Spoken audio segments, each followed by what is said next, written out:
आज सुबह आपको जो योगाभ्यास करवाया गया, कल जो योगाभ्यास करवाया, परसों जो योगाभ्यास करवाया, उसमें रोगानुसार योग आपने सीखा या नहीं सीखा? रोगानुसार योग कक्षा के अंदर लिख लीजिए काम, जब आप ग्रुप में बैठे तो सबको रोगानुसार योग की भी रिहर्सल करनी है। ऐसे ही सोशल मीडिया में फेसबुक कौन कौन प्रयोग करता है? हाथ खड़ा करो। जो जो नहीं करता वो भी हाथ खड़ा करो। वो बचे हुए हैं, अच्छी बात है, ये भी एक बीमारी है। ये फेसबुक क्यों बनाया गया है? ये हम सबको गुलाम बनाने के लिए बनाया गया है। फेसबुक क्या है कि आप लोगों से सीधे नहीं मिल सकते, तो जो बातें आप चौपाल पर बैठकर करते थे, जो माताएं बहनें घर में सुबह का काम करने के बाद पड़ोसी के घर में जाकर धूप में बैठते हुए कुछ बीनते हुए कुछ चुनते हुए करते थे, जो काम दोपहर को लोग साथ बैठकर पंचायत में करते थे, घर के बाहर की चौपाल में करते थे, तो लोग आपस में मिलते थे, सहयोग की भावना रहती थी। अब अमेरिका में मौसम बहुत खराब रहता है, यूरोप में बर्फ पड़ती है, तो वहां पर ये बातें करनी संभव नहीं है।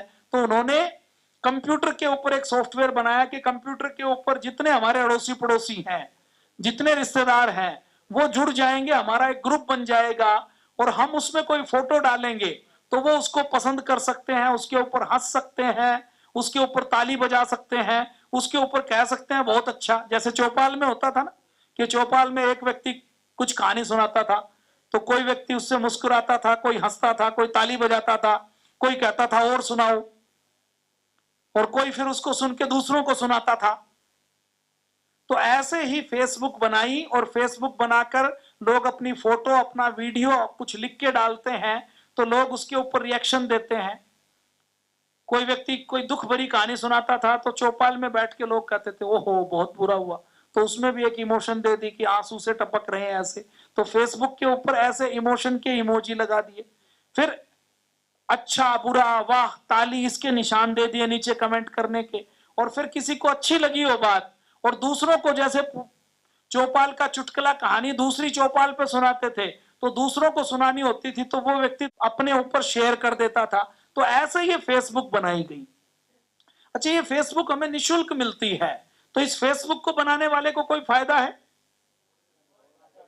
क्या फायदा है कि ये जो फेसबुक है आपको जो निशुल्क मिलती है, फिर भी हर भारत में हर व्यक्ति से फेसबुक हर साल, आपने एक अकाउंट बनाया, आप आधा घंटा रोज फेसबुक देखते हैं तो फेसबुक आपसे हर साल कई हजार रुपए कमाता है। क्यों? क्योंकि आप फेसबुक चलाते हैं तो फेसबुक के ऊपर ऐड आती है और फेसबुक आपको वही पोस्ट दिखाता है। जैसे आप फेसबुक चलाते हैं, फेसबुक को अगर कांग्रेस पार्टी ने पैसे दे दिए तो राहुल गांधी की पोस्ट आपको ज्यादा दिखाई देगी। तो राहुल गांधी ज्यादा दिखे इसके लिए पॉलिटिकल पार्टी ने पैसे दे दिए। आप कैंपा कोला पीते हैं तो आपको पेप्सी की एड या पेप्सी का वीडियो या पेप्सी का कोई चुटकुला ज्यादा दिखे, इसके लिए पेप्सी वाले फेसबुक को पैसे दे देंगे तो वो आपको ज्यादा दिखाई देगा, और ज्यादा दिखाई देगा तो फेसबुक को उसके पैसे मिलते हैं। दूसरा, फेसबुक हमने डाउनलोड कर लिया तो फेसबुक अभी चला भी नहीं रखा तो भी फेसबुक जो हम बात कर रहे हैं ना वो सारी बात सुनता है। क्या करता है? सारी बात सुनता है। ये जो फेसबुक है ये आपके बारे में आपसे ज्यादा जानता है।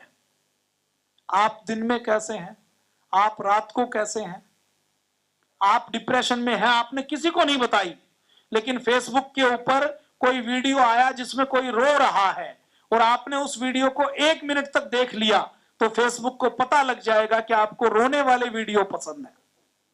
कोई किसी का गला काट रहा है, आपने 1 मिनट तक उसको देख लिया तो फेसबुक अगला वीडियो कौन सा दिखाएगा?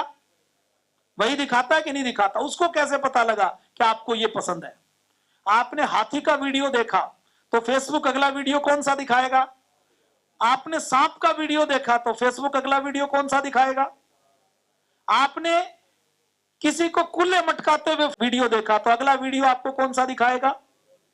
आपने गूगल के ऊपर सर्च किया कि मुझे डायबिटीज हो गई, मुझे डायबिटीज की दवा चाहिए, तो फेसबुक आपको किसका ऐड दिखाएगा? एक्यूचेक का कि डायबिटीज कैसे। अमेजन का, फ्लिपकार्ट का आपको आ जाएगा घर बैठे डायबिटीज चेक करने की मशीन कैसे मंगवाएं। तो ये सब क्या है? आप जो सोचते हैं, आप जो करते हैं, वो सब गूगल, फेसबुक, यूट्यूब और ट्विटर सुन रहा है। और ये फ्री में आपको डांस के वीडियो इसीलिए दिखा रहा है। पुराने जमाने में राजा महाराजा जब डांस करवाते थे तो आम आदमी को डांस मिलता था, राजा महाराजा देखते थे। और राजा महाराजा जब किसी नाचने वाली को डांस देखते थे तो उसको बहुत सारा उसका खर्चा उठाते थे, तब जाकर एक डांस या एक गीत उनको देखने के लिए मिलता था। और फेसबुक इतना परोपकारी नहीं है कि आपको फ्री में डांस दिखाए, तो आप जो डांस देखते हैं उसका पैसा आपकी जेब से जाता है। अभी देखने में तो आप सबको लगता है ना कि आप सब तो आजाद हैं, लेकिन आप आजाद नहीं हैं। आप क्या सोचेंगे मुसलमानों के बारे में, ईसाइयों के बारे में, आप किस पार्टी को वोट देंगे, ये सब तय करने का काम कौन करता है? मीडिया करता है, फेसबुक करता है। एक बच्चा कहीं मर गया, उस बच्चे की पोस्ट सबको दिखाई दे तो सबको क्या लगेगा कि एक बच्चा मर गया, ये सबसे बड़ी समस्या है। और कहीं 100 बच्चे मर जाएं, उसकी न्यूज आपको दिखाई नहीं दे तो वो मुद्दा बनेगा या नहीं बनेगा। तो ये सब कौन तय करता है? मीडिया तय करता है, सोशल मीडिया तय करता है। और ये तय करने का काम पहले कौन करता था? पहले ये तय करने का काम बहुत पहले 200-300 साल पहले ये मुंह से जो लोग बात करते थे वही मुद्दा बनता था। चौकीदार से मुनादी करवाते थे तो लोगों को वही मुद्दा मिलता था, खबर मिलती थी।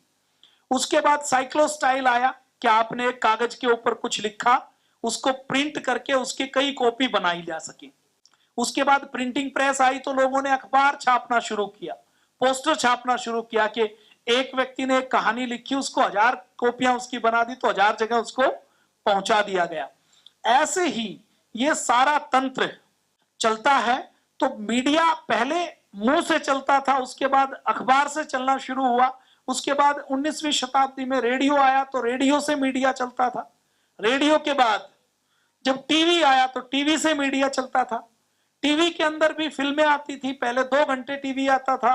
उसके बाद सैटेलाइट टीवी आया तो सैटेलाइट टीवी में 24 घंटे न्यूज चैनल चलने लगे। और जब 24 घंटे न्यूज चैनल चलते थे तो जो न्यूज चैनल दिखाते थे वही मुद्दा बनता था या नहीं बनता था? बनता था कि नहीं बनता था? मैं आपको याद दिलाता हूं, आप तो सब 40 साल वाले हैं। एक बच्चा बोरवेल में गिर गया कुरुक्षेत्र का, तो वो सब जगह न्यूज बनी थी या नहीं बनी थी? उस दिन सबको लगता था कि पूरे देश की सबसे बड़ी समस्या क्या है? एक बच्चा बोरवेल में मिल गया। रोज हिंदुस्तान में लाखों बच्चे बीमारी से मरते हैं, दस्त से मरते हैं, लेकिन उनके बारे में हमें नहीं पता तो हमें उसकी चिंता नहीं होती। ऐसे ही एक बार वीडियो आया कि एक बिना ड्राइवर के कार चल रही है, देखा था ना आपने? तो पूरे मीडिया ने उसको दिखाई देना शुरू किया तो सबको लगा कि बिना ड्राइवर के कार कैसे चल सकती है। बाद में पता चला कि जो बगल में बैठा है वही क्लिच और ब्रेक दबा रहा था। पता लगा कि नहीं लगा? तो सबको क्या लगा कि सबसे बड़ी समाचार यही है। तो ऐसे मीडिया जो सोचता है, मीडिया जो दिखाता है, पूरी दुनिया में वही मुद्दा बन जाता है। क्या बन जाता है? मुद्दा बनता है या नहीं बनता? तो ऐसे ही वर्तमान समय में जब उस समय न्यूज चैनल पर जो दिखाया जाता था वही मुद्दा बनता था, न्यूज चैनल पर जो ज्यादा दिखे, जिसकी ज्यादा डिबेट हो। लेकिन आज आप न्यूज चैनल देखते हैं क्या? अखबार पढ़ते हैं? चौक में जाकर बैठते हैं? चौकीदार की मुनादी सुनते हैं? आज मुद्दा किससे बनता है? आज मुद्दा बनता है जो आप सोशल मीडिया पर देखते हैं। व्हाट्सएप के ऊपर आपके पास क्या आया, फेसबुक के ऊपर आपको क्या दिखाई दिया, ट्विटर के ऊपर क्या दिखाई दिया, इंस्टाग्राम के ऊपर क्या दिखाई दिया। इंस्टाग्राम के ऊपर ट्रेंडिंग चलती है ना, ट्रेंडिंग रील।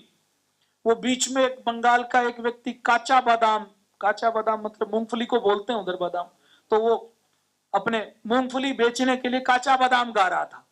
तो वो ऐसा कोई बहुत अच्छा नहीं गाता था, लेकिन उसने गाना शुरू किया, कुछ लोगों को अच्छा लगा तो कुछ लोगों ने कूले मटकाने शुरू किए। तो काचा बादाम गाने के ऊपर वो ट्रेंडिंग में आ गया और सबको लगा कि इस दुनिया में काचा बादाम गाने के ऊपर रील बना के डालनी है, डांस करके डालना। हुआ या नहीं हुआ? आपने भी सुना होगा जरूर। तो बीच बीच में हर महीने 2 महीने में कोई ना कोई ऐसा नया कोई गाना, कोई गीत, कोई ठुमका लगाना, कोई ना कोई ऐसी चीज आ जाती है जो सोशल मीडिया के ऊपर वायरल हो जाती है। तो अभी आपको जो इनपुट मिलता है, जो आप सोचते हैं, वो कहां से सोचते हैं? जो सोशल मीडिया में वायरल होता है। तो अभी देश योगी बनेगा कि भोगी बनेगा ये कौन तय करता है? सोशल मीडिया का प्रभाव तय करता है। देश के अंदर लोग शराब पिएंगे या शराब से नफरत करेंगे ये कौन तय करता है? सोशल मीडिया कर रहा है। कर रहा है कि नहीं कर रहा? फेसबुक के ऊपर आपके 10 दोस्त हैं और सबने एक पोस्ट डाली कि कोई बियर पी रहा है, कोई दारू पी रहा है, कोई कोल्ड ड्रिंक पी रहा है। आप तो समझदार हैं, आप तो हरिद्वार आ गए, लेकिन सामान्य कोई युवा व्यक्ति उसको देखेगा, आपका बच्चा देखेगा, तो उसके मन में आएगा ना कि एक बार मैं भी पी के देखूं, सब पी रहे हैं तो देखा देखी होता है या नहीं होता? तो ऐसे ही सोशल मीडिया, हम क्या खाएंगे, हम क्या पिएंगे, हमारी दिनचर्या क्या होगी, हम किसको आइकन मानेंगे। जैसे थोड़े दिन पहले तक सलमान खान को, शाहरुख खान को और आमिर खान को आइकन माना जाता था ना, सत्यमेव जयते, शाहरुख खान, किंग खान, बादशाह खान, फिल्म इंडस्ट्री का राजा। शाहरुख खान ने ये किया, शाहरुख खान ने वो किया, और उसके बाद सोशल मीडिया पर कुछ राष्ट्रवादी लोगों ने शाहरुख खान की पोल खोलनी शुरू की। तो 2 साल पहले जब इसकी पठान फिल्म आई थी, तो उस समय लोगों ने जब इसकी पोल खोली कि ये तो ऐसे पाकिस्तान को पैसा देता है, दुबई से प्रेम करता है, ऐसे लूटता है, और ये ऐसे सिगरेट पीता है, इसके बाल ऐसे हैं, इसके दांत ऐसे सड़े हुए हैं, तो उसके बारे में जो पोस्ट करनी शुरू की, तो शाहरुख खान का ग्राफ गिरा या बढ़ा? गिर गया ना। क्यों? क्योंकि लोगों ने सच बताना शुरू कर दिया। उससे पहले लोगों को सच नहीं पता था, लोगों ने उन्हीं को हीरो मान लिया था। 18 साल के बच्चे को कोई पूछे कि हीरो कौन है, तो वो किसका नाम लेगा? वो सुभाष चंद्र बोस का नाम लेगा, पंडित राम प्रसाद बिस्मिल का नाम लेगा, या वो शाहरुख खान या आमिर खान का नाम लेगा? शाहरुख खान या आमिर खान का नाम लेगा। क्यों? क्योंकि उसको वही दिखाई दे रहा है। यदि हम उसके सामने नेताजी सुभाष चंद्र बोस को, पंडित राम प्रसाद बिस्मिल को, भगत सिंह के बारे में बताएं, उसकी पोस्ट हो, उनका कोई कोटेशन है, उनकी कोई वाक्य वो वायरल हो, तो समाज में हमारे युवाओं का आइकन सुभाष चंद्र बोस बनेंगे, भगत सिंह बनेंगे, हमारा धर्म बनेगा, हमारी संस्कृति बनेगी। लोग दारू पीते हैं तो दारू की ठेकों के ऊपर भीड़ बढ़ेगी, लेकिन सोशल मीडिया में आप देखें 21 जून को जब पूज्य स्वामी जी महाराज ने अंतर्राष्ट्रीय योग दिवस मनाया और सबने योग करना शुरू किया, तो 21 जून को शराब पीने वाला व्यक्ति भी, भोगी व्यक्ति भी दिखावे के लिए एक गलत सा पोज करके अपनी फोटो डालता ना, नहीं डालता, और पता है वो कभी भी योग नहीं करता। लेकिन सोशल मीडिया में हमने योग का प्रचार किया, तो जो भोगी लोग हैं, जो रोज दारू पीते हैं, वो भी दिखावे के लिए पोस्ट डालते हैं कि नहीं डालते? तो योग का प्रचार पूज्य स्वामी जी ने किया, मोदी जी ने किया, तो योग लोगों के दिखावे में आया। आज कोई व्यक्ति योग नहीं करता तो भी सोसाइटी में अब सबको पता है, मल्लिका शेरावत योग करती है, मलाइका अरोड़ा योग करती है, रेखा योग करती है, तो सबको क्या लगता है कि हमें भी योग करने की बात के ऊपर हाँ जरूर करनी है। अब योग यहां तक पहुंचा है तो अपने आप पहुंचा क्या? 20 साल पहले कोई ऐसी बात करता था? तो हमने योग का महिमा मंडन किया, हमने योग को वायरल किया, हमने योग को ग्लैमर के साथ जोड़ा, हमने योग को सेलिब्रिटी के साथ जोड़ा, हमने योग को घर घर तक पहुंचाया। ऐसे ही सोशल मीडिया का प्रयोग करके हमें अपने सनातन धर्म को पहुंचाना चाहिए कि नहीं पहुंचाना चाहिए? योग अभी यहां से यहां तो पहुंच गया, लेकिन अभी भी युवा योग नहीं करते, योग की चीजें वायरल नहीं होती, तो और ऊपर पहुंचाने की जरूरत है या नहीं है? हमें नशा मुक्ति का प्रचार करने की जरूरत है या नहीं है? हमें आयुर्वेद का प्रचार करने की जरूरत है या नहीं है? आप लिखें कि आपको डायबिटीज हो गई, तो दवा कंपनी की एड तो आ जाएगी, लेकिन आपको डायबिटीज हो गई तो फेसबुक आपको गिलोय की एड दिखाएगा क्या?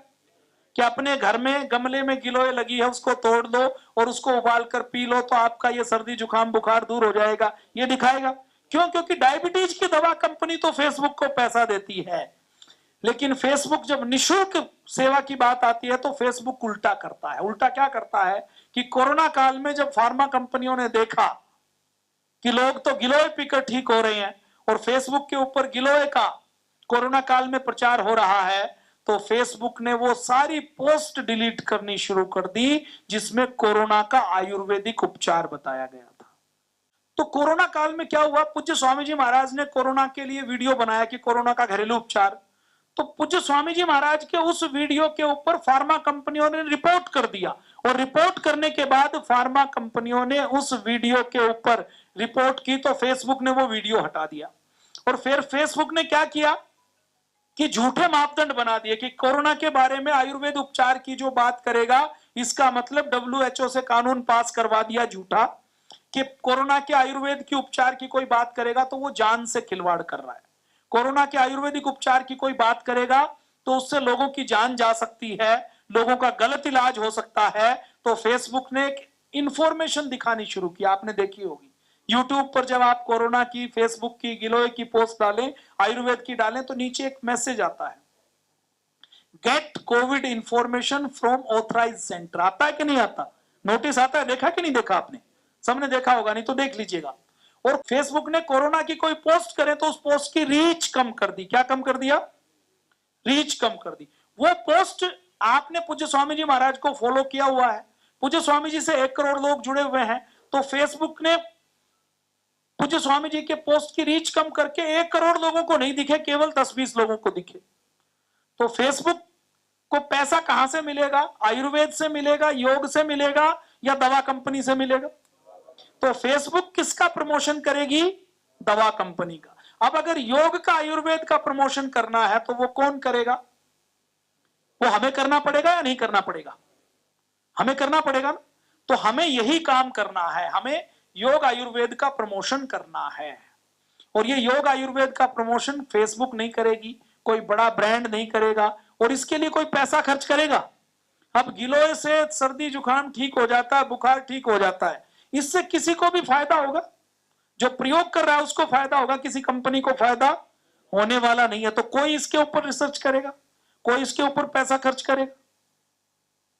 तो इसलिए ये प्रचार प्रसार किसको करना है? आपको और हमें करना चाहिए कि नहीं करना चाहिए?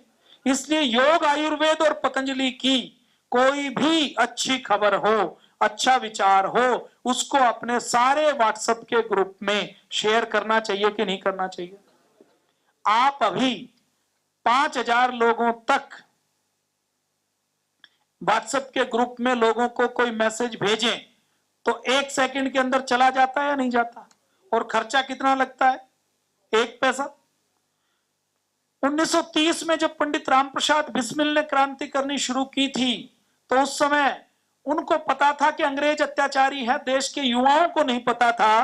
तो पंडित रामप्रसाद बिस्मिल के मन में आता था कि मैं सबको बताऊं कि अंग्रेज कितने अत्याचारी हैं और देश को आजाद करवाने के लिए क्या करना चाहिए। लेकिन बताएं कैसे? उस समय उनके पास टीवी नहीं था, अखबार नहीं था।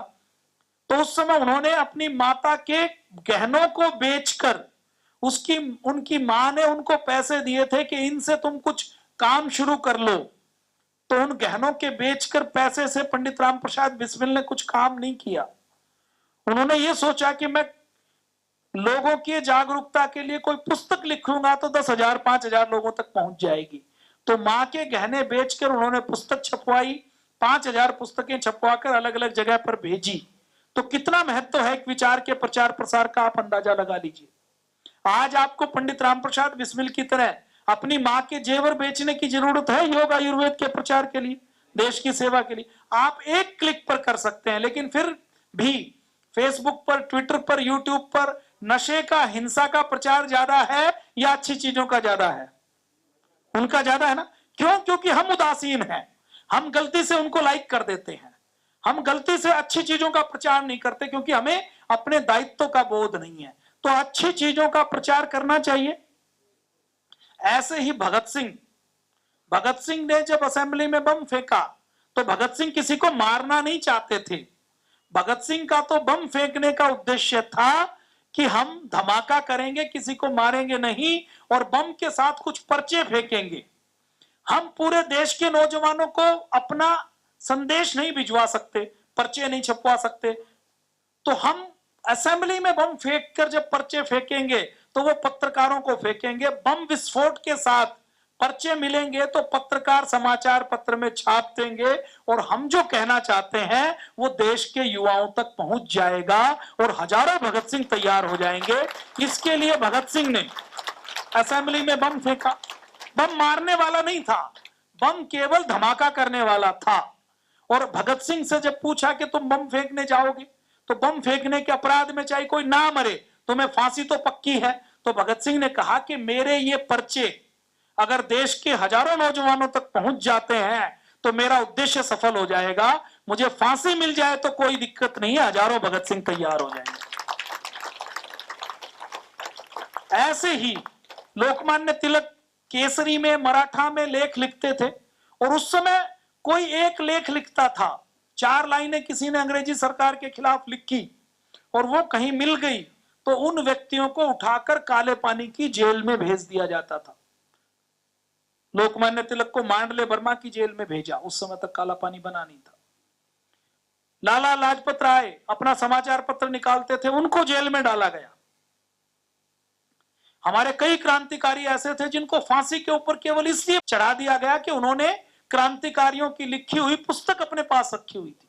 कुछ तो ऐसे थे जिनके पास पूरी पुस्तक नहीं थी, पुस्तक के 1-2 पन्ने थे, उनको भी फांसी के ऊपर चढ़ा दिया। तो विचार इतना महत्वपूर्ण है। क्रांतिकारियों का उद्देश्य क्या था कि हमें अपनी आजादी के विचार को एक एक व्यक्ति तक पहुंचाना है, और जितने भी समाज ऊपर उठते हैं तो विचार से उठते हैं, गिरते हैं तो विचार से गिरते हैं। समाज में कुछ अच्छा होता है, कोई देश बड़ा बनता है तो उसके नागरिकों की विचारधारा से बनता है। तो हमें अपने योग, आयुर्वेद, स्वदेशी और देशभक्ति के विचारों को एक एक व्यक्ति तक पहुंचाना चाहिए कि नहीं पहुंचाना चाहिए? अच्छा, ये पहुंचाने का काम कोई विदेशी कंपनी करेगी, कोई फेसबुक ट्विटर करेगा? ये आपको और हमें मिलकर करना है। करेंगे ना? तो आपको फेसबुक के ऊपर, आपका जिनका अकाउंट नहीं है उनको फेसबुक का प्रयोग नहीं करें, अपने विचारों के प्रचार के लिए प्रयोग करना है। तो आप सबको फेसबुक का अकाउंट बनाना है। कुछ आप अपनी ओर से नहीं लिख सकें, आप में से कुछ लोग कहेंगे कि जी हमें तो भाषण देना भी नहीं आता, हमें लिखना भी नहीं आता, हमें कोई फोटो बनानी भी नहीं आती, हमें डिजाइनिंग भी नहीं आती। तो आपको जो आए वो आप करें, आपको नहीं आए तो आपको पूज्य स्वामी जी, पूज्य आचार्य जी का जो योग आयुर्वेद का कंटेंट मिले उसको शेयर कर दें, उसको लाइक कर दें। आप किसी पोस्ट को, पूज्य स्वामी जी ने सुबह योग किया और योग वाली पोस्ट को मान लीजिए 1 लाख लोग लाइक कर देते हैं, तो 1 करोड़ लोगों तक वो अपने आप पहुंच जाएगी।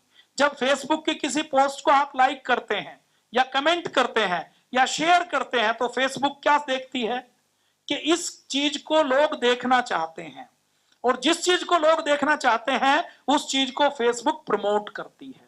क्यों? क्योंकि फेसबुक के ऊपर विज्ञापन भी तो तभी आएगा ना जब लोग फेसबुक खोलेंगे। आप फेसबुक खोलें और आपको जो नहीं पसंद वो सारी चीजें दिखाई दें। आपको जो पसंद है वो 5 पोस्ट दिखाई दी और 1 पोस्ट आपको विज्ञापन की दिखाई दी तो आप फेसबुक देखेंगे।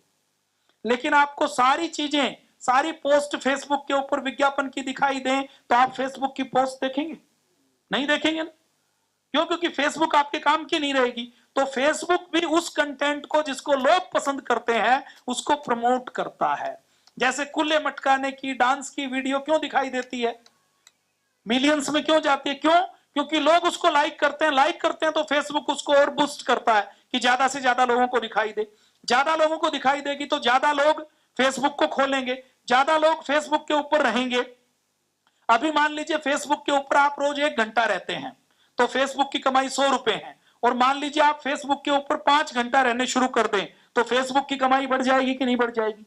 और ये जो फेसबुक, ट्विटर बनाई जाती है, जो विदेशी कंपनियां बनाती हैं, ये साइकोलॉजिकल वैज्ञानिकों को पास बिठा के क्या कलर रखें, क्या कंटेंट रखें, क्या थीम हो जिससे इसका एडिक्शन लग सके। जैसे शराब बनाई जाती है ना, तो शराब में अल्कोहल होती है ताकि व्यक्ति एक बार पीने के बाद दोबारा पिए। ऐसे ही ये जो फेसबुक, ट्विटर, यूट्यूब बनाई गई है, इनको बनाने के लिए पीछे बहुत बड़े वैज्ञानिकों की फौज होती है जो ये रिसर्च करते रहते हैं कि व्यक्ति कैसे हमारे प्लेटफॉर्म के ऊपर ज्यादा से ज्यादा समय रहे, कैसे उसको नशा लग जाए, कैसे उसको लत लग जाए कि सुबह उठे तो वो पानी बाद में पिए, व्हाट्सएप और फेसबुक पहले खोले। तो ये ऐसे बनाई जाती है। क्यों? क्योंकि ऐसे नहीं बनाएंगे तो उनकी कंपनी बड़ी नहीं बनेगी, ज्यादा देर तक आप नहीं देखेंगे तो उनको ऐड नहीं मिलेगी, वो पैसा नहीं कमा पाएंगे। तो आप अगर पूज्य स्वामी जी महाराज की पोस्ट को लाइक करते हैं, शेयर करते हैं, कमेंट करते हैं, तो फेसबुक को लगता है कि लोग इसको देखना चाहते हैं, और लोग इसको देखना चाहते हैं तो फेसबुक उसको प्रमोट करके आगे की ओर भेजती है। तो आप सब सोशल मीडिया पर योग आयुर्वेद का प्रचार करेंगे या नहीं करेंगे? अच्छा, व्हाट्सएप आप में से कौन कौन प्रयोग करते हैं? सब प्रयोग करते हैं। फेसबुक उससे कम प्रयोग करते हैं और ट्विटर उससे कम प्रयोग करते हैं। आप में से ट्विटर कौन कौन प्रयोग करते हैं? अभी देश के अंदर देखो, जो मुद्दा बनता है ना, वो ट्विटर का बनता है। व्हाट्सएप और फेसबुक के ऊपर आपने भेजा तो लोगों तक पहुंचेगा, लेकिन देश में नेशनल मीडिया में उसका मुद्दा नहीं बनेगा। मुद्दा कहां से बनता है? ट्विटर से बनता है ना। तो आपको ट्विटर का प्रयोग जरूर करना है, क्योंकि ट्विटर के ऊपर आप, जैसे आपने एक पत्थर मारा, तो आपने एक पत्थर मारा तो मान लीजिए एक शीशा टूटा। फेसबुक के ऊपर आप एक पोस्ट करेंगे तो एक शीशा टूटेगा, लेकिन वही पोस्ट आप ट्विटर के ऊपर करेंगे तो 100 शीशे टूटेंगे। इतना ज्यादा उसका प्रभाव पड़ता है। तो ट्विटर का सबको प्रयोग जरूर करना है। ट्विटर का प्रयोग भी फेसबुक की तरह है। आज सबको ग्रुप में ट्विटर का अकाउंट जरूर बनवाना है, और कुछ आप करें ना करें, ट्विटर के ऊपर पूज्य स्वामी जी के ट्वीट को लाइक करें, उसको रीपोस्ट करें, और उसके ऊपर ओम जी, प्रणाम गुरु जी, कुछ भी लिख दें, जो आपको ठीक लगे वो लिख दें, और कुछ नहीं तो हाथ ही जोड़ दें। उससे भी वो ट्वीट ऊपर आ जाएगा और लोगों को लगेगा कि ट्विटर की बातचीत हो रही है। तो कौन कौन से हैं मैं वो आपको दिखा देता हूं। ये फेसबुक के ऊपर जिनको नहीं आता वो अकाउंट बनाना सीख सकते हैं। फेसबुक डाउनलोड करेंगे गूगल प्ले स्टोर से, अपना मोबाइल नंबर डालेंगे, अपना पासवर्ड डालेंगे और आपका अकाउंट बन जाएगा। थोड़ी नाम, पता, उम्र पूछेगा, तो ऐसे आपका फेसबुक का अकाउंट बन जाएगा। पूज्य स्वामी जी महाराज को आप फॉलो कर लें। फेसबुक और ट्विटर सबको डाउनलोड करना है। अभी इस सेशन को विराम देते हैं।